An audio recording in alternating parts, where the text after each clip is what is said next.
Hi hello yours welcome back to our channel Gitanjali part 13.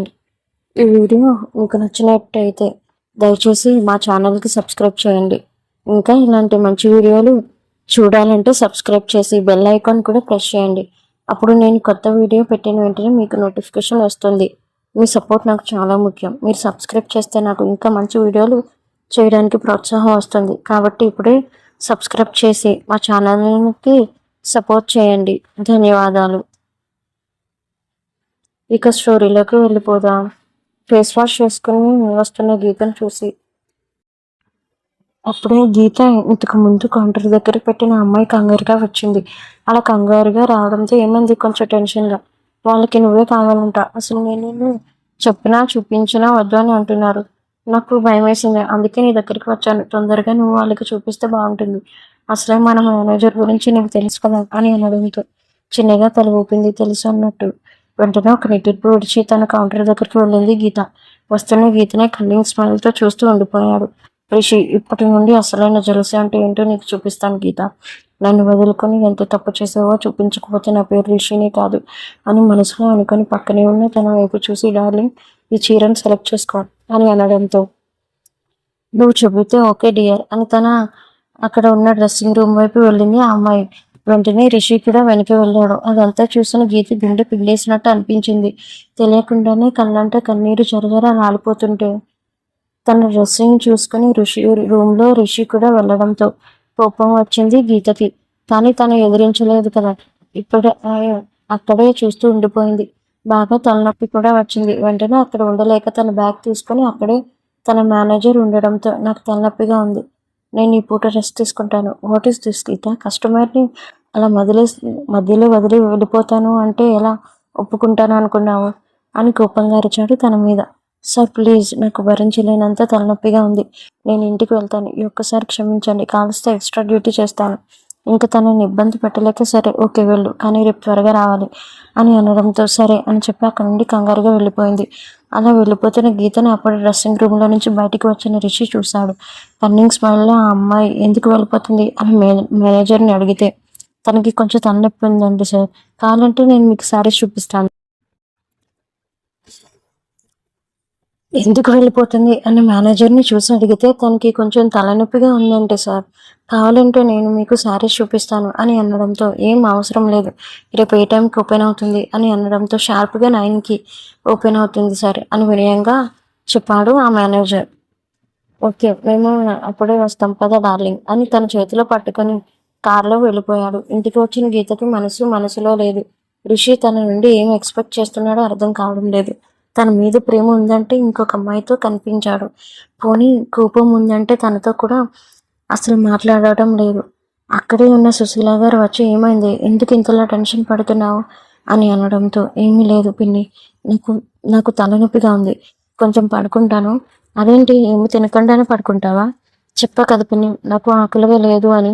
ప్రస్తుతానికి నన్ను ఏం మాట్లాడించకు అని గట్టిగా నేల మీద పడుకుంది గీత. తనని చూసి ఏం చెప్పాలో కూడా అర్థం కాలేదు సుశీల గారికి. నేరుగా కారులో ఒక హోటల్లో దిగి తన పక్కనున్న అమ్మాయిని తీసుకొని వెళ్ళిపోయాడు తన రూమ్లోకి రిషి. వెంటనే ఆ అమ్మాయి రియాక్ట్ అవుతూ, రే, ఇంకా నా వల్ల కాదురా అని తన తల మీద ఉన్న విగ్ తీసి పడేశాడు విజయ్. అది చూసిన రిషి, తప్పదు, ఇక్కడ ఉన్నంతకాలం నువ్వు ఇలా నటించాల్సిందే అని కొంచెం కోపంగా అరిచాడు. పొరపాటున నీ మీద గొంతు లేపానని నన్ను ఈ విధంగా శిక్షిస్తున్నావారా అని మనసులో నిట్టూర్పు విడిచాడు లేడీ అనబడే విజయ్. బయటకు అనే ధైర్యం లేక ఇక్కడ రిషికి దగ్గర ఎవరో అమ్మాయి ఉండటం గీతకు నచ్చలేదు. ఎంత కళ్ళు మూసుకుందాం అనుకున్నా సరే వాళ్ళిద్దరూ జంటని కలలో మెదులుతూ కనిపిస్తుంది.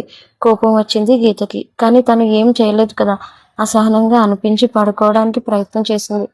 తన వల్ల కావడం లేదు. కళ్ళంటూ నీళ్లు జలజల రాలిపోయాయి. లేచి కూర్చుంది గీత. అసహనంగా అనిపించి కాళ్ళు రెండు దగ్గరికి ముడుచుకొని అక్కడ ఉన్న గోడకి జారబడింది. అదంతా దగ్గరుండి చూస్తున్న సుశీల గారి మనసు చివుక్కుమంది. అమ్మ గీత, ఏమైంది, ఎందుకు ఇలా ఉన్నావు? బాధగా ఉంది పిన్ని, చాలా బాధగా ఉంది. అనవసరంగా వచ్చేసాను అనిపించింది. అనుమానంతో కనుబొమ్మలు ముడిచి, అంటే నువ్వు రిషిని చూసావా? చూశాను అని తల ఊపింది. మరి మరి నాకెందుకు చెప్పలేదు? ఈ రోజే చూశాను పిన్ని, ఈ రోజే చూశాను. పక్కన ఎవరో అమ్మాయితో ఉన్నాడు. బహుశా తను ఎవరో అమ్మాయిని పెళ్లి చేసుకోవాలని అనుకుంటున్నాడేమో. అలా ఎలా చేసుకుంటాడు? అసలు చేసుకోడు. నాకు తెలిసినంత దూరం నుండి ఇక్కడి వరకు వచ్చాడంటే ఖచ్చితంగా నీకోసమే ఉంటుంది. అలా ఎందుకు ఆలోచించకూడదు గీత? నువ్వు ఎలా ఆలోచించమంటారు? ఎలా ఆలోచించాలి? నేను రిషి వాళ్ళ అమ్మకి మాటిచ్చాను. రిషి జీవితంలో ఎప్పుడు రాను అలాంటిది నేను ఎలా తనతో కలిసి ఉండగలను పిన్ని? ఉండలేను. అలా అని రిషి వేరే అమ్మాయితో ఉంటే చూడలేను మరి. ఏం చేస్తాం అనుకుంటున్నావే? అయినా ఇది కలకాలం. కలికాలంలో ఇలాంటి ఒట్టుకి వాల్యూ ఉండదు. నాకుంది పిన్ని. నాకు వాల్యూ రిషి వాళ్ళు అమ్మకి మాట ఇచ్చాను. జీవితంలో రిషి జోలికి పోను. ఆ మాట నేను తప్పలేను అని ఏడుస్తుంది ఆ రోజు రాత్రి. అసహనంగా అనిపించింది సునీత గారికి. తనకేం మాట్లాడాలని లేదు. మాట్లాడితే గీత తన నుండి ఎక్కడో దూరం వెళ్ళిపోతుందేమో అని కొంచెం వెనక్కి జంకారు. మనసులో నేను ఎలా అయినా సరే రిషిబాబుని కలవాలి. అలా కలిస్తేనన్నా ఈ పిచ్చిది రిషిబాబు దగ్గరికి వెళ్తుందేమో. ఒకసారి మనం కూడా ప్రయత్నించాలి అని మనసులో అనుకుంది. మరుసటి రోజు తను అనుకున్న టైం ప్రకారం 1 గంట ముందుగానే బయలుదేరింది గీత. అదంతా చూస్తున్న షాప్ మేనేజర్, చూడమ్మా, నువ్వు నన్ను సడన్గా వెళ్ళిపోవడం వల్ల వాళ్ళు కూడా వెళ్ళిపోయారు. నువ్వే వాళ్ళకి సారీస్ చూపించాలి, అర్థమవుతుందా? వాళ్ళు అనుకుంటే షాప్ మొత్తం ఖాళీ చేసేలా ఉన్నారు. అందుకే గీత ఇంతలా అడుగుతున్నాను. వాళ్ళు వెళ్ళినంత వరకు నీ బాధ్యత నీదే అని ఎటు కదలకుండా చేశారు గీతను. రిషికి దూరంగా ఉండాలని ఎంత అనుకున్నా దగ్గరవుతూ వస్తుంది. తనకి ఏం చేయాలో కూడా ఆ పరిస్థితుల్లో అర్థం కాలేదు. కోపం కూడా వచ్చింది. అప్పుడే స్టైల్గా వచ్చాడు రిషి. వాళ్ళ కోసం ఎదురు చూస్తున్న మేనేజర్ ముందుకు రెడీ చేసుకున్న బొకేను వచ్చాడు. వెల్కమ్ సార్, నేను మీకు కలిగిన అసౌకర్యానికి మేము చింతిస్తున్నాము. ఇప్పుడు అలాంటిది ఏమీ లేదు అని అనడంతో, చూస్తా కదా మీ సర్వీస్లో ఎంత బాగుంటే నేను అంత ఎక్కువ కొనగలుగుతాను అని చెప్పి పక్కనున్న డార్లింగ్ అని లేడీ గెటప్లో ఉన్న విజయ్ని అన్నాడు.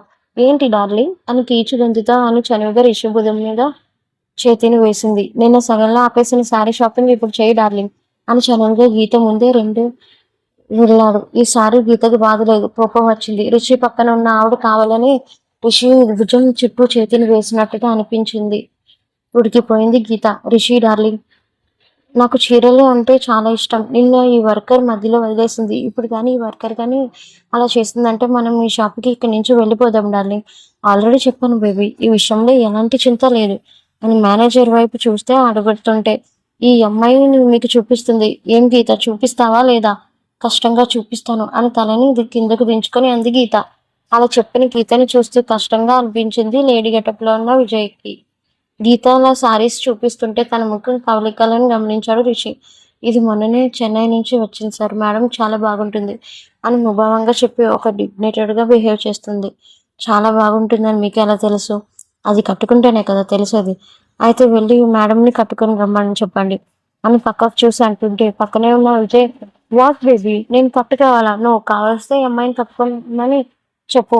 ఏంటి నేను కట్టుకోవాలా? నా వల్ల కాదు అని కోపంగా చెప్పి అటు తిరుగుతుంటే, ఎక్స్క్యూజ్ మీ మేనేజర్ అని కోపంగా అరిచాడు రిషి. అసహనంగా అనిపించింది గీతకి. వెంటనే ఆ చీర తీసుకొని మీరే కట్టుకొని ఈ చీర చూపించండి మీకు కాబట్టి మీరు దీన్నే కట్టుకోవాలి. ముందు కట్టుకొని రండి. నేను కట్టిన శారీని మళ్ళీ మీరు ఎక్స్క్యూజ్ మీ ఒకళ్ళు కట్టి పడేసే శారీని నా బేబీ కట్టుకునే అంత దుస్థితి లేదు. ముందు నువ్వు కట్టుకొని రా, ఆ తర్వాత అలాంటి శారీస్ నేను ఇంకోటి తీసుకుంటాం అని అనడంతో అసహనంగా అనిపించి వెంటనే అది తీసుకొని చేంజింగ్ రూమ్లోకి వెళ్ళింది. పాపం రా, గీత చాలా బాధపడుతుంది అని నిజాన్ని చెప్పేద్దాం అని అనడంతో షార్ప్గా చూశాడు. ఆ చూపుకి భయపడిన తను ఎలా స్పందించాలో అర్థం కాలేదు విజయ్కి. అప్పుడే వాళ్ళని డిస్టర్బ్ చేస్తూ చేంజింగ్ రూమ్ డోర్ ఓపెన్ చేసి వచ్చింది. అక్కడ ఉన్న కొంతమంది స్టాఫ్ అప్రయత్నంగా చేంజింగ్ రూమ్ వైపు చూస్తే గీతను చూసిన రిషి కళ్ళు ఆశ్చర్యంతో కళ్ళు పెద్దవయ్యాయి. లైట్ గ్రీన్ కలర్ డిజైనర్ శారీలో ముఖానికి ఎలాంటి మేకప్ లేకుండా జుట్టుని చిన్నగా లీవ్ చేసి సగానికి జుట్టుని క్లిప్ పెట్టింది. తను అలా చూస్తూ ఉండిపోయాడు. అప్పుడే మాట్లాడుతూ, తనకి ఎలాంటి శారీ అయినా నప్పుతుంది రిషి అని అనుకుంటూ తన వైపు సీరియస్గా చూశాడు రిషి. అది అర్థం చేసుకున్నా నేను జస్ట్ కాంప్లిమెంట్ ఇచ్చాను రా అని అనడంతో తల తప్పి మళ్ళీ గీత వైపు చూశాడు. వాళ్ళు ముందుకు వచ్చిన గీతను చూసి, మీకు నచ్చిందా అని లేడీ గెటప్లో ఉన్న విజయ్ని చూసి అంది. వెంటనే తన గొంతు చేంజ్ చేసుకొని, చాలా బాగుంది, కానీ ఒకళ్ళు కట్టిన శారీ నేను తీసుకునే అలవాటు లేదు అలానే నా కోసం కట్టుకొని ఉన్న వాళ్ళని సగంలో వదిలే గుణం కూడా నాది కాదు. ఈసారికి నేను బిల్ పే చేస్తాను. ఏంటి డార్లింగ్ అని అనడంతో, అలాగే బేబీ నువ్వు ఏదంటే అది. తను కట్టుకున్న చీరకి బిల్ పే చేస్తున్నందుకు కోపం వచ్చిన గీత, అవసరం లేదు ఊరికినే వచ్చేవి నేను తీసుకొని, అది నా గుణం కూడా కాదు అని కోపంగా చెప్పి చేంజింగ్ రూమ్లోకి వెళ్ళి, అది తనకి కోపం వచ్చిందని గమనించిన రిషి వెంటనే మేనేజర్ వైపు చూశాడు సీరియస్గా. ఆ చూపుకి భయపడిపోయిన మేనేజర్, గీత ఆగమ్మా అని కోపంగా అరిచాడు. వెళ్తున్న కాస్త తన వైపు చూడటంతో, వాళ్ళంత ప్రేమగా ఇస్తున్నారు, వాళ్ళకి ఎదురు చెప్పడం అంత మంచిది కాదు. నేను చెప్తున్నాను కదా, ఈసారి నువ్వే ఉంచుకో అని అనడంతో ఇంకేం చేయలేక అసహనంగా అనిపించి గొడవ చేయడం ఏమాత్రం ఇష్టం లేక మౌనంగా ఉండిపోయింది. చాలా చీరలు కొన్నారు లేడీ గడపలో ఉన్న విజయ్. వెంటనే చీరలన్నీ గీత చేతే కారులో పెట్టించారు. మేనేజర్ వైపు చూసి, ఎక్స్క్యూజ్ మీ మేనేజర్, మాతో పాటు ఈ అమ్మాయిని కూడా పంపించండి, అక్కడ పై ఫ్లోర్ వరకు తీసుకొని వెళ్ళాలి కదా అని అనడంతో, ఏంటండి ఏం మాట్లాడుతున్నారు, నేను మీ వెంట రావడం ఏంటి అని కంగారుగా రిషిని చూసి అంది గీత. కోపంగా మేనేజర్ వైపు చూస్తే, గీత వాళ్ళు చాలా షాపింగ్ చేశారు కాబట్టి నువ్వు వెళ్ళడమే మంచిది, లగేజ్ బ్యాగులు మోసుకొని వెళ్ళమ్మా అని అనడంతో తన మేనేజర్కి ఎదురు చెప్పడం ఇష్టం ఏం చేయలేక మౌనంగా ఉండిపోయి తన కారులో కూర్చుంది. అద్దంలో నుండి రిషి గమనిస్తున్నాడు గీతను. తను ఉంటున్న అపార్ట్మెంట్ ముందు కారు ఆపి లేడీ గెటప్లో ఉన్న విజయ్ గీత వైపు చూసి, గీత దీన్ని తీసుకొని పైకి రా అని అనడంతో ఏం చూడలేక చిన్నగా తల ఊపి వాళ్ళ వెనక బ్యాగులు మోసుకుంటూ వెళ్ళింది. తన వైపు కన్నింగ్ స్మైల్తో చూసి విజయ్ భుజం మీద చేతులు వేసుకొని వెళ్ళాడు. తన ముందే తన భర్త వేరొక అమ్మాయితో చేతిని వేయడం ఒళ్ళు కుతకుతా మండిపోయింది. అసహనం, కోపం అక్కడ కొన్ని షాపింగ్ బ్యాగ్లను పడేసింది. అలా పడేయడంతో వెనక్కి తిరిగి చూశారు. చప్పుడుకి రిషి చూపుని తాళలేక వెంటనే తను తీసుకొని లిఫ్ట్లోకి వచ్చింది.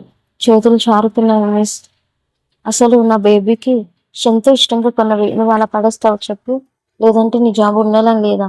సారీ సార్ అని సీరియస్గా చెప్పి తన ముఖాన్ని తిప్పుకుంది. వెంటనే వాళ్ళు ఉంటున్న హై ఫ్లోర్లో రావడంతో లేడీ గడపలో ఉన్న విజయ్ రిషిని చనువుగా తన రూమ్లోకి తీసుకొని వెళ్ళాడు. ఇలాంటిది ఎప్పుడు చూస్తానని అసలు అనుకోలేదు గీత, నువ్వు చాలా మంచివాడు శ్రీరామ్ చంద్రుడు అని అనుకున్నాను, కానీ నా ఊహలన్నీ తారుమారు చేసేస్తున్నావు అని మనసులో అనుకుంటూ ఏం చేయలేక నిస్సహాయ స్థితిలో వెళ్ళిపోయింది. అప్పుడు రిషి విజయ్కి ఏదో సౌగు చేయడంతో చిన్నగా తలుపు వెంటనే తన చేతికి క్లోరోఫామ్ అందించాడు. తన డోర్ తీసుకొని రాగానే ముక్కు మీద స్ప్రే చేశాడు. వెంటనే అది ఏంటో తెలుసుకునేసరికి మెల్లగా స్పృహ తప్పి పడిపోయింది. సెకండ్స్లో తనని పట్టుకున్నాడు. రే పాపం రా, ఇలా ఎందుకు చేస్తున్నావురా, అసలు తిని నుండి నువ్వేం ఎక్స్పెక్ట్ చేస్తున్నావో అర్థం కాలేదు రిషి. చెల్లెల్ని ఇలా చూస్తుంటే గుండె తరక్కుపోతుంది. మరి మీ చెల్లి నన్ను వదిలి వెళ్ళిపోవడం కరెక్టా? నీకెంతైనా నీ భార్య రిషి, చిన్నప్పటి నుంచి నీతోనే కదా కలిసి పెరిగింది, దాని కలిసి అయిపోయింది. ఇప్పుడు నా నుండి ఎలా తప్పించుకుంటుందో నేను చూస్తాను.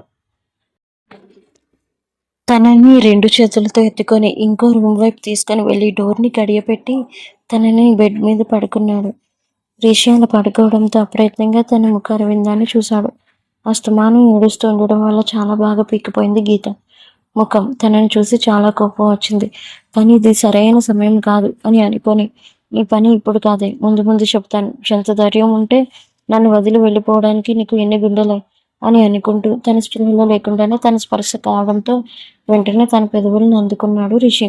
చాలా రోజుల తర్వాత గీత పెదవులు తనకు తగిలేసరికి మత్తుగా అనిపించింది రిషికి. స్పృహలో లేని గీత అచేతనంగా పడి ఉంది. వెంటనే తనని చూసి పైకి లేచి తన పైటను తీసి ఒక మూలకి విసిరేశాడు. ఒకసారి అమాంతం తనని స్కాన్ చేయడం మొదలుపెట్టాడు రిషి. తన ముఖం చూసి తప్పని తెలుసు, తను తప్పక చేస్తున్న మన ఇద్దరి మధ్య ఫస్ట్ నైట్ ఎంతో అందంగా ప్లాన్ చేసుకున్నారు. కానీ నిన్ను ఇలా స్పృహలో లేకుండా అనుభవించాల్సి వస్తుందని ఎప్పుడూ అనుకోలేదు. పర్వాలేదురా, నువ్వు నాకు చేసిన దానికి మాత్రం డోస్ ఉండాలి, లేదంటే నేను వద్దన్నా సరే నువ్వు నా నుండి దూరంగా వెళ్ళిపోవడానికి చేశా అని అనుకుంటూ తన హుక్స్ మీద చేతులు వేశాడు. రిషి బుద్ధి వద్దంటుంది, మనసు కావాలంటుంది. వెంటనే తనకు దూరంగా ఉండకూడదని గ్రహించి పక్కనే ఉన్న లైట్ని ఆఫ్ చేసేశాడు.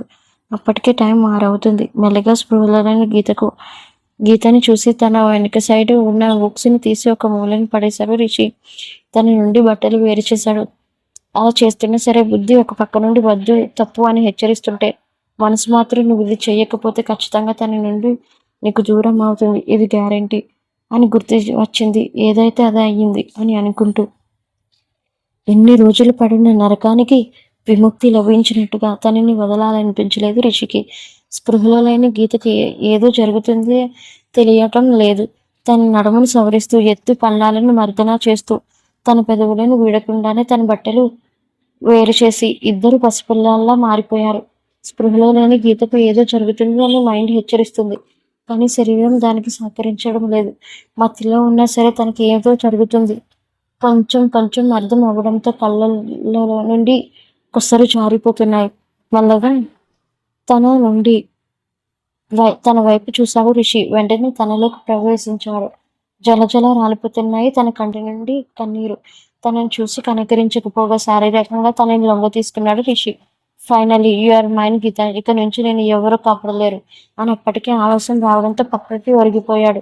నిద్రలో ఉన్న నువ్వు నాకు సుఖాన్ని ఎంతలా అందించావంటే, మెలకువగా ఉంటే ఇంకెంత సుఖాన్ని నేను పొందేవాడును అని అనుకుంటూ మళ్ళీ తనలోకి అదుముకున్నాడు.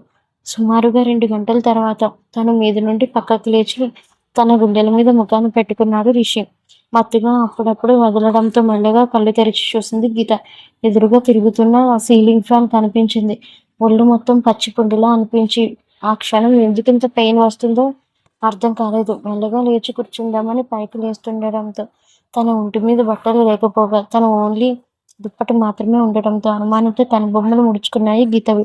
ఏం జరుగుతుంది, ఇదేంటి నేను ఇలా ఉన్నాను అని మనసులో అనుకుని అప్పుడే బాత్రూమ్ డోర్ తెరుచుకొని 6 ప్యాక్ బాడీని ఎక్స్పోజ్ చేస్తూ తల తుడుచుకుంటూ వచ్చాడు రిషి. ఓన్లీ టవల్తో ఉన్న రిషిని చూసి ముఖాన్ని తిప్పుకుంటుంటే తనని అలా చూడటంతో అనుమానంతో తన బొమ్మలు ముడుచుకున్నాయి.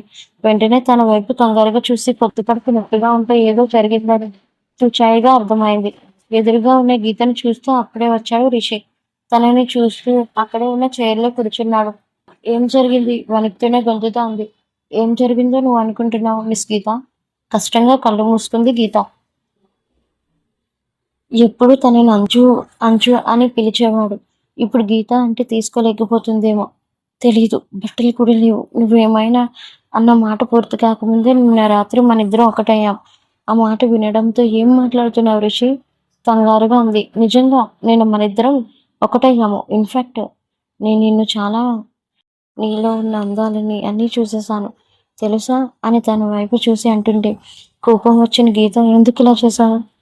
ఒక స్పృహలో లేని అమ్మాయిని నీకు ఇలా చేయడానికి సిగ్గు లేదా? ఆ మాట ఎప్పుడైతే అన్నదో వెంటనే తన దగ్గరికి వచ్చి గొంతు పట్టుకున్నాడు. అదుపు, మాట పొదుపు. అదుపు లేకపోతే నా చేయి అదుపు తప్పుతుంది. తర్వాత నీ ఇష్టం అని గంభీరంగా అన్న తనని చూసి గుటికలు మింగుతుంది. ఏమన్నావే? అసలు నీ పాయింట్ ఆఫ్ వ్యూలోనే మాట్లాడుకుందాం. నన్ను వదిలి వచ్చేసావు. ముందు రోజే కదా నాతో శోభనం మల్లెపూలు అని ఏదేగా అన్నావు. తర్వాత యాక్సిడెంట్ అయ్యి నేను బెడ్ మీద ఉంటే కనీసం చూడకుండా అలా ఎలా వెళ్ళిపోవాలనిపించింది అని అప్పటి వరకు దాచుకున్న కోపాన్ని అంతా బయటకు తీస్తూ, అయితే ఇలా స్పృహలో లేని నన్ను పాడు చేస్తావా? ఈవిల్ స్మైల్తో తనని చూశాడు. కన్నీళ్లతో తన వైపు చూసింది గీత. అయినా సరే తన వైపు కనికరం లేకుండా మాట్లాడుతూ, నువ్వు అలా నా వైపు చూడకు గీత.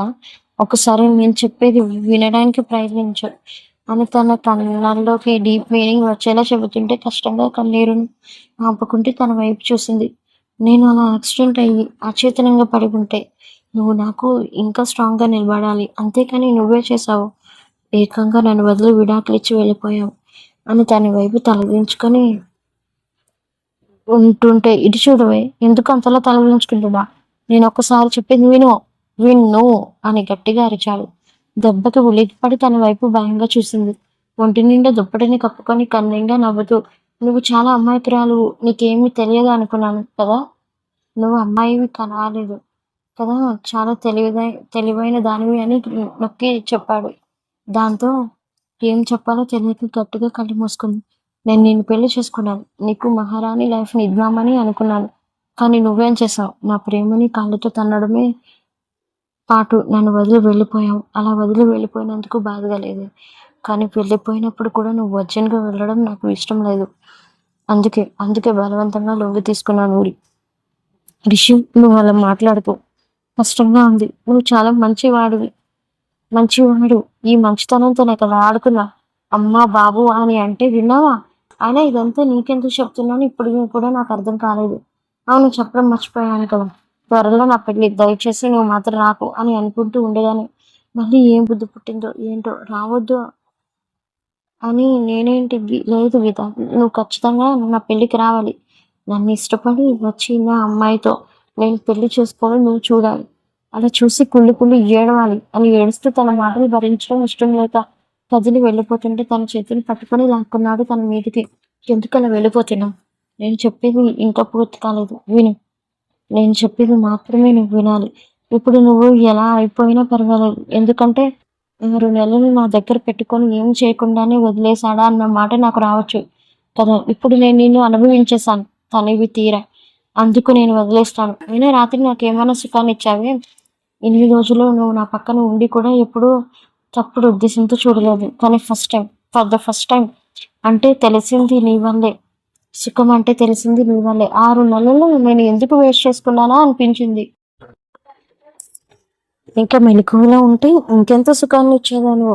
బట్ మిస్ అయిపోయాను. నిన్న రోజు రాత్రి ఇలా కానిద్దాం.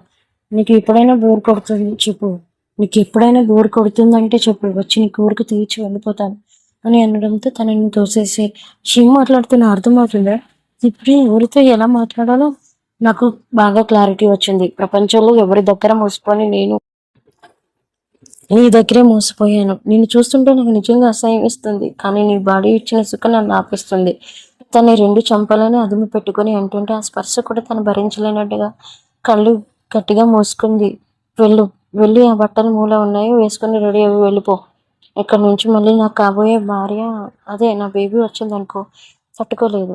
కన్నింగ్ ఎక్స్ప్రెషన్స్తో చెప్పి అటు తిరిగితే కష్టంగా కన్నీళ్ళను ఆపుకొని అక్కడ ఉన్న బట్టలు తీసి బాత్రూంలోకి వెళ్ళి క్షణంలోనే కట్టుకొని అక్కడి నుంచి వెళ్ళిపోయింది గీత. అలా వెళ్ళిపోవడంతో కోపంతో బిగుసుకున్నాయి రిషి చేతిలో. అలా వెళ్ళిపోతున్న తనను చూసి కోపంతో చేతులు బిగించాడు రిషి. కోపం క్రోధంతో తన వైపు చూస్తూ ఉండిపోయిన క్షణం నిన్నెప్పటికీ వదలను అని కళ్ళల్లో కనిపిస్తుంది అన్నట్లు అని. అప్పుడే ఇంకో డోర్ తెరుచుకొని వచ్చాడు విజయ్. వెళ్ళిపోతున్న గీతను చూసి బాధగా అనిపించింది. కోపంతో రిషి దగ్గరికి వచ్చాడు. ఏం చేస్తున్నా అర్థమవుతుందా? స్పృహలో లేనప్పుడు తనని ఎలా లొంగ తీసుకోవాలనిపించింది. వెంటనే తన వైపు సీరియస్ లుక్తో అది నా లైఫ్, దాంతో నీకేమాత్రం సంబంధం లేదు అని కోపంగా అనడంతో ఇంకేం చేయలేక నోరు మూసుకొని ఉన్నాడు. కోపంగా కూడా అనిపించింది రిషికి. పాపం రిషి గీత తన కోసమే వచ్చామని చెప్పమనడంతో పాటు తెలుసుకొని వెళ్ళిపోదాం అలా చెబితే అలా వస్తుంది అనుకుంటున్నావా? అస్సలు రాదు. మా అమ్మ తనని ప్రామిస్ చేసి అడ్డంగా లాక్ చేసింది. అది ఖచ్చితంగా రాదు. దానికి నేను ఏం చేయాలో ఎలా చేయాలో కూడా నాకు బాగా తెలుసు. కానీ రిషి అలా ఏదో మాట్లాడబోతుంటే ఆగు, నాకు రాత్రంతా నిద్రలేదు, ఒకటే ఒళ్ళు నొప్పులు, కొంచెంసేపు పడుకుంటాను అని బయట బాడీ రూమ్లోకి వెళ్ళి డోర్ని డబ్బని వేశాడు. అసహనంగా చూస్తూ వెళ్ళిపోయాడు విజయ్. ఇక్కడ గీత మాత్రం కనిపించిన ఆటో పట్టుకొని వెళ్ళిపోతుంది. తన జీవితం ఇలా అవుతుందని అసలు ఎక్స్పెక్ట్ చేయలేదు. అసలు రిషి ఇలా మారుతాడని అనుకోలేదు. తన దగ్గర నుండి వచ్చేస్తే మరిచిపోతాడనుకుంది. కానీ ఒక రాక్షసుడిలా మారుతాడని మాత్రం ఎక్స్పెక్ట్ చేయలేదు. కన్నీళ్లు వచ్చేస్తున్నాయి. అసలు మాట్లాడడం లేదు. ఇంతలో తను ఉండే అడ్రస్ రావడంతో వెంటనే తను ఉండే ఏరియాలోకి వెళ్ళిపోయింది. డోర్ గట్టిగా కొట్టడంతో అబ్బబ్బా వస్తున్న ఆ సునీత గారి గొంతు డోర్ తీశారు. వెంటనే తనని తోసుకొని బాత్రూంలోకి వెళ్ళిపోయింది గీత. ఏంటి ఏమైంది? అసలు నేను నలుగురు బయటకు వెళ్ళిన దానివి నాకు చెప్పాలని తెలియదా అని తన తోవలో తనే అరుస్తుంటే ఏం మాట్లాడలేదు. షవర్ అనిపిస్తూ కింద నిల్చుంది గీత. కన్నీళ్లు షవర్ కింద కరిగిపోతున్నాయి. ఎంతలో ఏడుస్తుందో తనకి మాత్రమే తెలుసు. రిషితో ప్రేమగా తనతో కలుద్దామని ఎన్నో ఊహలు కంది. కానీ తను స్పృహలో లేనప్పుడు రిషి తనతో అనుభవించాడని అనుకోగానే ఏదో తెలియని చిన్నగా బాధ అనుకుంది. దాన్ని ఎలా అదుపు పెట్టాలో అర్థం కాలేదు. అక్కడ ఉన్న సుశీల బాత్రూమ్ డోర్ని కొడుతూ గీత ఏమైంది? అసలు ఎందుకు ఫాస్ట్గా వెళ్ళిపోయావు? ఒకసారి తలుపు తీయు అని అనడంతో బొంగురు గొంతుతో నేను స్నానం చేస్తున్న పిన్ని ఒక ఒక 20 నిమిషాల్లో తీస్తాను అని అనడంతో ఏం పిల్ల ఏంటో అని అక్కడి నుంచి వెళ్ళిపోయింది. వచ్చిన తర్వాత అడుగుదామని. కన్నీళ్లు కారిపోతున్నాయి. బాధగా కూడా అనిపించింది గీతకు. కానీ ఏం చేయలేని నిస్సహాయ స్థితి తనని వెక్కిరించినట్టుగా అనిపించింది ఆ క్షణం గీతకు. వెంటనే అనుకున్నట్టుగానే 20 నిమిషాల్లో గడిచిపోవడంతో తడి బట్టలతోనే బాత్రూమ్ డోర్ తీసుకొని వచ్చి రూమ్లోకి వెళ్ళి బట్టలు మార్చుకుంది గీత. అప్పుడే అక్కడికి వచ్చిన సుశీల గారు తనని చూశారు. ఏమైంది? ఎందుకు ఇలా ఉన్నావు అని అడగడంతో నన్ను కొంచెం సేపు వదిలేపింది. మరి వదిలేక పట్టుకొని ఉంటాను అనుకున్నావా? నేను రాత్రి ఇంటికి రాలేదు. ఎక్కడికి వెళ్ళావు? గట్టిగా కళ్ళు మూసుకుంది గీత. అడుగుతుంది నిన్నేనే, అసలు ఎక్కడికి వెళ్ళావు అని కోపంగా అరచి అంటుంటే, నన్ను ఏం మాట్లాడనివ్వకండి పిన్ని, మీకు దండం పెడతాను, ఇక్కడి నుంచి వెళ్ళండి కొంచెం సేపు అయినా, తర్వాత నేనే మీకు అంత వివరంగా చెప్తాను అసహనంగా అనిపించింది సుశీలకి. సరే అని చెప్పి వెళ్ళిపోయింది. అక్కడ నుండి పదే పదే తన కడుపులో నొప్పిగా ఉండడంతో రిషి తనతో ఎలా కలిశాడో కూడా అర్థమైంది. ఆ క్షణం ఒళ్ళంతా నొప్పులు కూడా అనిపించింది. తెలియకుండానే నిద్రమ్మ ఒడిలోకి జారుకుంది. ఇక్కడ రిషి మాత్రం తన నెక్స్ట్ స్టెప్ ఏంటో, ఏం చేయాలన్న ఆలోచనలో పడిపోయాడు. అప్పుడే ఆ ఊరిలో కడుగు పెట్టాడు నరసింహ.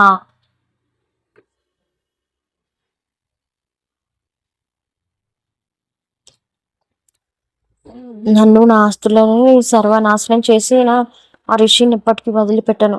మాయాల ప్రకీరు ప్రాణం ఒక చిలుకలో ఉన్నట్టు వీడి ప్రాణమైన గీత దగ్గర ఉంది. దాన్ని చంపేస్తే వీడు ఆటోమేటిక్గా చస్తాడు అని మనసులో కోపంగా అనుకుని మారు విషయంలో ఊర్లో సంచరించడం మొదలుపెట్టాడు. ఉదయం అనగా పడుకున్న గీతకు అసలు మెలకు అనేదే లేదు. కొంచెం కొంచెం మెల్లగా పొత్తి కడుపు దగ్గర పెయిన్ తగ్గడంతో వేచి కూర్చుంది. ఎదురుగా వేడివేడి కాఫీ స్మెల్ రావడంతో పక్కకి తిరిగి చూసిన తనకి సుశీల కనిపించింది. ఇది తీసుకోముందు ఈ కాఫీ తాగు, కొంచెం ఫ్రెష్ అవ్వు. తిని మీకెందుకు ఇంత శ్రమ? ఇందులో శ్రమంది ఏం లేదు, ముందు తాగు ఇదిగో అని చేతికి ఇచ్చింది. నేను ఎక్కడికి వెళ్ళవే? అసలు రాత్రంతా నేను ఎంత కంగారు పడ్డాను తెలిసి, ఆ ఊరు కానీ ఊరు తీసుకొచ్చి పడేసావు. డబ్బులు తెస్తున్నావు అని సరిపెట్టుకున్నాను, కానీ ఎంత డబ్బులు తెచ్చినా సరే ఆడపిల్లలు అంటే కొంచెం భయం ఉంటుంది కదా. ఎందుకు ఎక్కడికి వెళ్ళావు చెప్పు. రిషి నన్ను బలవంతం చేశాడు పిన్ని అని వణుకుతున్న గొంతుతో అంది. ఏం మాట్లాడుతున్నావే అని తన దగ్గరికి వచ్చి, నిజం పిన్ని, రిషి రిషి నన్ను బలవంతం చేశాడు. అలా చేయడమే కాకుండా నాతో ఎలా మాట్లాడాలంటే అని ఏడుస్తూ తనని వైపు చూసి అంటుంటే, ఏం మాట్లాడాడు అని గొంతు పెంచుతూ వెంటనే వాళ్ళిద్దరి మధ్య జరిగిన కాన్వర్జేషన్ మొత్తం చెప్పడంతో ఒక క్షణం ఆశ్చర్యపోయింది. రిషి నిజంగా అలాంటి వాడు కాదేమో. ఇంకేముంది పిన్ని, నా జీవితం అంతా ముళ్ళబాటలోనే నడుస్తుంది తప్ప రిషి ఇలా చేస్తాడని అనుకోలేదు. తనని తప్పగా అర్థం చేసుకుంటున్నావని నేను అనుకుంటున్నానమ్మా. అలాంటి వాడు కాదు రిషి. నేను వేసుకున్న చీరను విప్పి రిషి పెట్టిన పంటిగాట్లను చూపించింది. నోటి మీద వేలేసుకుంది సుశీల గారు. ఇప్పుడు చెప్పండి పిన్ని, రిషి నిజంగానే అలాంటి వాడు కాదా? నాకు క్లోరోఫామ్ ఇచ్చి నన్ను బలవంతంగా చేసిన దానికి అతని సమాధానం ఏంటి? ఇంకొకరు పెళ్లి చేసుకోబోతున్న నాతో ఇలా చేయడం ఏంటి? పైగా పైగా నేను అతనితో ఉన్నప్పుడు అని చెప్పలేక కష్టంగా నీళ్ళని తుడుచుకుంది. వదిలే పిన్ని, నా జీవితం అలా అవ్వాలని ఉంటే అలానే అవుతుంది. నేను రిషి బాబుతో ఒకసారి మాట్లాడతాను. వద్దని చెప్పాను కదా నీకు. నీతో ఇక్కడి నుంచి వెళ్ళిపోయింది పిన్ని, నా వల్ల కూడా కావడం లేదు. ఇంకేం మాట్లాడలేక భారంగా అక్కడి నుండి వెళ్ళిపోయింది. వెళ్ళిపోతేనే ఆవిడని చూస్తూ నిట్టూర్పు విడిచి తన శరీరం మీద చేసిన గిరిచి గాలిని ఒకసారి తడముకుంది ప్రేమగా. నీతో ఒకటిగా అవుదాం అనుకున్నాను. ఎందుకు నా నుండి ఇంకా ఏం కావాలనుకుని కోరుతున్నా? విడాకులు ఇచ్చిన తర్వాత కూడా నాతో ఎందుకు ఏకమయ్యావు అని మనసు అనుకుంటూ నిట్టూర్పు విడిచి భారంగా కళ్ళు మూసుకుంది. మళ్ళీ నిద్ర రావడంతో ఇక్కడ రిషి మాత్రం కొంచెం సేపు విజయ్గా వర్క్ చేయడం మొదలుపెట్టాడు. అప్పుడే కంగారుగా వచ్చాడు విజయ్. ఏంట్రా అంత కంగారు పడుతున్నా? మళ్ళీ మీ చెల్లి ఏమైనా చేసిందా? అది కాదు, వాడు మళ్ళీ ఊర్లోకి వచ్చాడు. ఎవడాడు? అది ఆ నరసింహ. ఛాన్స్ లేదు, వాడు ఎందుకు వస్తాడు? నీ మీద పంతంతో వచ్చాడు రిషి. అందరూ గీత ఫోటో పెట్టుకొని వెతుకుతున్నాడు. ఇక్కడే ఉందని అనుకుంటున్నాడేమో. అయి ఉండొచ్చు. ఇంత కూల్గా ఎలా ఉంటున్నావురా? వాడు గీతను ఏమైనా చేస్తే? ఛాన్స్ లేదు. ఇప్పుడు కావాల్సింది నేను. కావాలంటే గీతను పట్టుకోవాలి. గీతను పట్టుకొని నేను బ్లాక్మెయిల్ చేయడమే వాడికి ఏకైక మార్గం. గీత మాత్రమే. అందుకే నా గురించి ఎంక్వైరీ చేయడానికి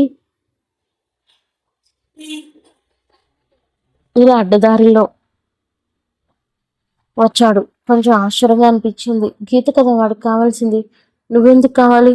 ఎందుకంటే వాడి ఆస్తులు మొత్తం నేనే ధ్వంసం చేసేసాను కాబట్టి. ఏం మాట్లాడుతున్నావురా? నరాలు కట్ అయిపోతున్నాయి. లోపల చాలాసేపు అలా ఏడ్చి తనకేమీ తినకపోతే సుశీల గారు ఎంత బతిమాలినా సరే వద్దని కొట్టుపడేసింది. ఇక బలవంతం చేయలేక రాత్రిని కరిగించారు ఇద్దరు. మరుసటి రోజు నొప్పి కొంచెం కొంచెం తగ్గడంతో బట్టల షాపు వైపు ప్రయాణం చేసింది. అలా వస్తున్న తనకి ఎవరో తన కారులో కిడ్నాప్ చేసి ఫ్రాక్షన్ ఆఫ్ సెకండ్స్లో అక్కడి నుంచి వెళ్ళిపోయింది ఒక కారు. అది తేరుకొని 2 నిమిషాలు పట్టి ఎదురుగా ఉన్న రిషి వైపు చూసింది. ఏం చేస్తున్నావు రిషి అని తనని చూస్తుంటే తనని మీదకి లాక్కొని నా దగ్గర నుంచి తప్పించుకోవడానికి ప్రయత్నించుకో. నీకు వేరే వాళ్ళతో పెళ్ళి అవ్వబోతుంది కదా, ఎందుకు నన్ను ఇంకా వెంటబడుతున్నావు రిషి అని కష్టంగా కన్నీళ్లను బిగబెట్టుకుంటూ. మత్తులో ఉన్నప్పుడు పాడు చేశాడు అన్న కోపంతో అడిగింది కన్నింగా నవ్వుతూ. మొన్న నీతో గడిపిన తర్వాత ఇంకా ఇంకా నీతో గడపాలనిపిస్తుంది గీత. గడిపిన తర్వాత అప్పుడు నాకు మనశ్శాంతిగా ఉంటే నేను విసిరేస్తాను. నేను ఏమైనా వస్తువులు అనుకుంటున్నావా నన్ను విసిరేయడానికి అని కొంచెం కోపంతో భయంతో అడిగింది. తన వైపు అదే ఎక్స్ప్రెషన్స్ తో చూస్తూ, నువ్వు నాకు వస్తువునే, నేను అలానే యూజ్ చేసుకుంటాను. అయినా మొగుడిని వదిలేసిన నీకు మర్చిన మర్యాద ఏంటే అని తన పెదవులతో గీత పెదవులు మూసేశాడు. విడిపించుకుందామని ప్రయత్నించిన తనకు అసహనం ఎదురవడంతో ఉండిపోయింది. తనను విసురుగా వదిలి తన వైపు చూస్తున్నావు ఏడుస్తూ కనిపించింది గీత. తనలో నచ్చినది తన ఏడుపు ఒకటే. అది తన కోసం ఏడుస్తుంటే ఇంకా భలే కిక్కినిచ్చింది. నాతో ఉన్నప్పుడు ఇలానే ఉండాలి, నీకు పెళ్లి కదా రిషి, అయినా సరే ఇలా ప్రవర్తించడం తప్పు. నన్ను వదిలే, నేను వెళ్ళిపోతాను. నేను తనని పెళ్లి చేసుకుంటాను. నిన్ను నేను ఉంచుకుంటాను నా అవసరం తీరేంత వరకు. నువ్వు నిజంగా ఒకప్పటి రిషివేనా? ఒకప్పటి రిషి అయితే ఇలా మాట్లాడాడు, వారు ఇంకెలా మాట్లాడమంటావు? ఒకప్పటి వాడిని నేను. నీ వల్ల కేవలం నీ వల్ల నేను ఇలా మారిపోవాల్సి వచ్చింది. మధ్యలో నేనేం చేశాను? ఎందుకు ఇంతలో ఇబ్బంది పెడుతున్నా? నీ లైఫ్ నువ్వు చూసుకోవచ్చు కదా. చూసుకుంటాను, కానీ నేను ఇంత మోసం చేసి నేను మాత్రం ఈజీగా ఉండడానికి నేను ఒప్పుకోను. నీకు అనుక్షణం నరకం చూపించి అప్పుడు వదిలేస్తాను అని కార్ని తన గెస్ట్ హౌస్ వైపు వెళ్తున్నాడు. ఎక్కడికి వెళ్తున్నావు కంగారుగా అడిగింది. మనం ఎంజాయ్ చేయడానికి బేబీ. ఎలానో నిన్న నీతో ఒక్కరోజు గడిపాను కదా, ముచ్చటగా 2 రోజులు కూడా గడిపేస్తా అన్న మాట పూర్తి కాకముందే. రిషి అలా చేయొద్దు ప్లీజ్. నువ్వు స్పృహలో లేనప్పుడు నాకు మంచి ఇచ్చా. ఇప్పుడు స్పృహలో ఉండే మన ఇద్దరం ఒకటి అవుతాం. రిషి నా వల్ల కాదు, నా కడుపులో నొప్పి ఇంకా తగ్గడం లేదు, నన్ను వదిలే. అదే కదా నువ్వు చేసింది, కొద్దిగా వదిలేయడానికి ఏమని చెప్పు. కన్నీళ్లతో తన వైపు చూసింది. నువ్వు ఎంత చూసినా సరే నేను మాత్రం నా అవసరం తీర్చుకునేదాకా వదిలిపెట్టను అనుకున్నట్టుగానే రిషి తన కొత్తగా కొన్న ఇంటి వైపు తీసుకుని వెళ్ళి తనని ఏమాత్రం పట్టించుకోకుండా తన చేతిని పట్టుకొని వెళ్ళి విసిరిగా మంచం మీద పడేశాడు. తడి కన్నులతో తన వైపు చూసింది. ఏం చేస్తున్నా? అన్నీ అయిపోయిన తర్వాత ఇంకా ఏం చేస్తానంటావేంటి? నువ్వేమో చిన్నపిల్ల కాదు కదా అని చెప్పడానికి. కన్నులతో తన వైపు చూసింది వద్దు అన్నట్టుగా. వద్దు అంటే ఎలాను? 6 నెలలు నా దగ్గర ఉంచుకొని ఏమీ చేయలేదు, నేను అలా వదిలేస్తే కదా చెడ్డ పేరు. అందుకే అందుకే నేను అనుభవించేంత వరకు వదిలిపెట్టకూడదని అనుకుంటున్నాను అని చెబుతూ గీత మీద పడిపోయాడు. ఒకసారి పడిపోవడంతో అమ్మ అని గట్టిగా అరిచింది. కట్ చేస్తే తన పక్కన పట్టుకొని తన ఫేస్ ఎక్స్ప్రెషన్ గమనించడం మొదలుపెట్టాడు రిషి. ఎంతసేపటికి తన మీద ఎవరు పడిపోవడంతో అనుమానంతో కళ్ళు తెరిచి ఎదురుగా చూసిన తనకి తిరుగుతున్న సీలింగ్ ఫ్యాన్ తప్ప ఏది కనిపించడం లేదు. అప్రయత్నంగా పక్కకు తిరిగి చూసి తనకి చూపులతోనే చూస్తున్నాడు రిషి అని వణుకుతున్న గొంతుతో అంటుంటే, ఏంటే నేను ఏం చేయకుండానే అలా అరుస్తున్నావు? భయం వేసింది. ఏంటి నన్ను చూసా, లేదంటే నేను ఏమైనా చేస్తానన్నా? 2. అవును అని 2 బుగ్గలు వత్తి పెట్టుకొని, నీకు అలాంటి భయాలు కూడా ఉన్నాయా? అలాంటి భయాలు ఉంటే నన్ను విడిచిపెట్టి రావు కదా. విషయం ఎందుకు అర్థం చేసుకోవట్లేదు అని తొడకన్నులతో అడుగుతుంటే తను బలవంతంగా 2 చేతులతో ఒక చేతితో పట్టుకొని తన మీద ఉరుకుతూ, ఈ కన్నీళ్ళు ఏంటి? ఇలా ఎడవడానికి నీకు సిగ్గు లేదా? గట్టిగా కళ్ళు మూసుకుంది. ఎందుకు కళ్ళు మూసుకుంటున్నా? కళ్ళు తెరువు అని గట్టిగా గదిమాడు. భయంతో కళ్ళు తెరిచి ఎదురుగా రిషి వైపు చూస్తుంది. వెంటనే తన పెదవులతో రిషి పెదవులు ముడివేశాడు.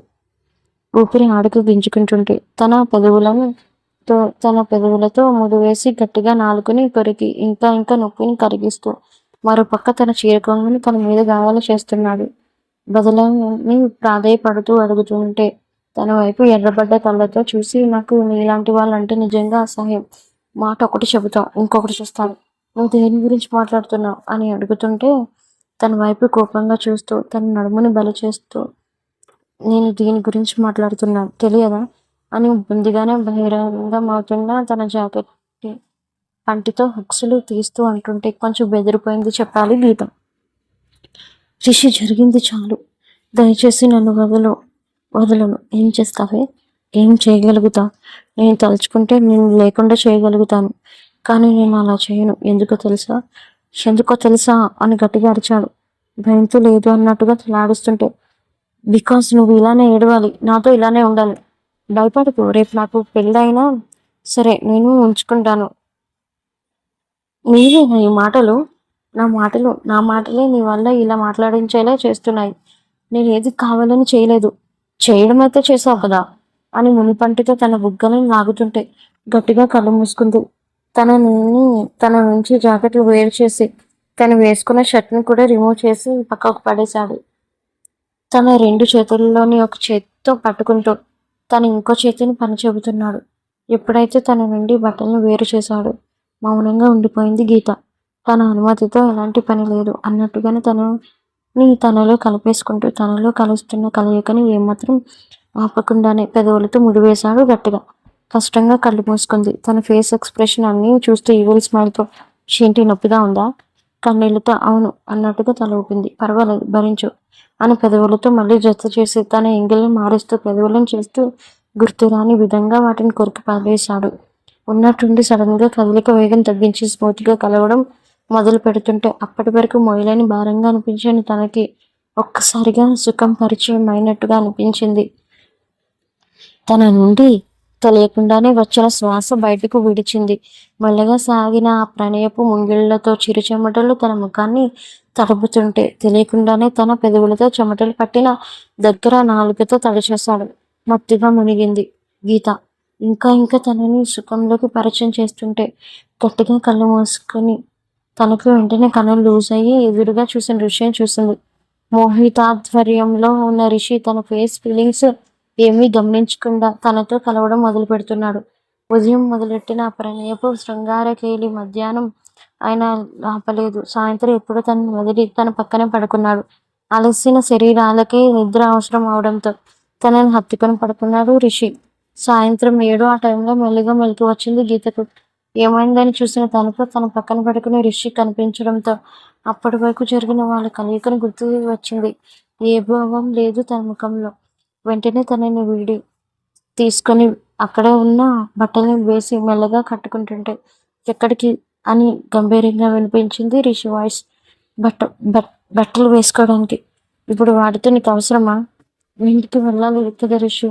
నేను వెళ్ళకపోతే పిన్ని చాలా భయపడుతుంది అని ప్లీజింగ్ టోన్లో అనడంతో తన వైపు చూసి మీ పిన్ని ఆల్రెడీ అక్కడ లేదు అని అనడంతో ఏం మాట్లాడుతున్నా అని ఇంకొంచెం అరిచినట్టు అడిగింది. నిజం, మీ పిన్ని అక్కడ లేదు. ఎప్పుడో నా మనుషులు తనని చూపు చేశారు. సో తన కోసం నువ్వు భయపడాల్సిన అవసరం లేదు. ఏం మాట్లాడుతున్నావు రిషి? నీకు ఇలా ఎలా చేయాలనిపిస్తుంది? నేను చేసిన పొరపాటుకు నువ్వు అంత పెద్ద శిక్ష ఎలా వేయగలుగుతున్నావు? నా దృష్టిలో ఇది ఇంకా చాలా చిన్నది శిక్ష. నువ్వు అన్నావే నేను అసలు శిక్ష అంటే ఏంటో చూపిస్తాను. ఇప్పుడే దీన్ని శిక్ష అని నువ్వు పేరు పెట్టేసుకోకు. చాలు రిషి, చాలు. ఇప్పటికీ నువ్వు చాలా చేసావు, ఎక్కువ మాట్లాడేసావు. నేను ఏది కావాలని చేయలేదు, నీకు తెలుసు కదా. ఎందుకు నన్ను ఇంతలా బాధపడతావు అని అప్పటికప్పుడు కన్నీళ్లతో అడుగుతుంటే ఏమాత్రం పట్టించుకోకుండా తనని దుప్పట్లో నుంచి లాగుతూ తన మీద పొరి చేరిపోయాడు.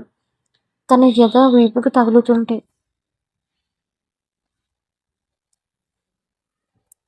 మెల్లగా నరాలు చివ్వమన్నట్టుగా అనిపించాయి గీతకు. ఏంటి బిగిసిపోతున్నా? నీ జీవితం అంటూ ఇచ్చింది నేను మర్చిపోయావా?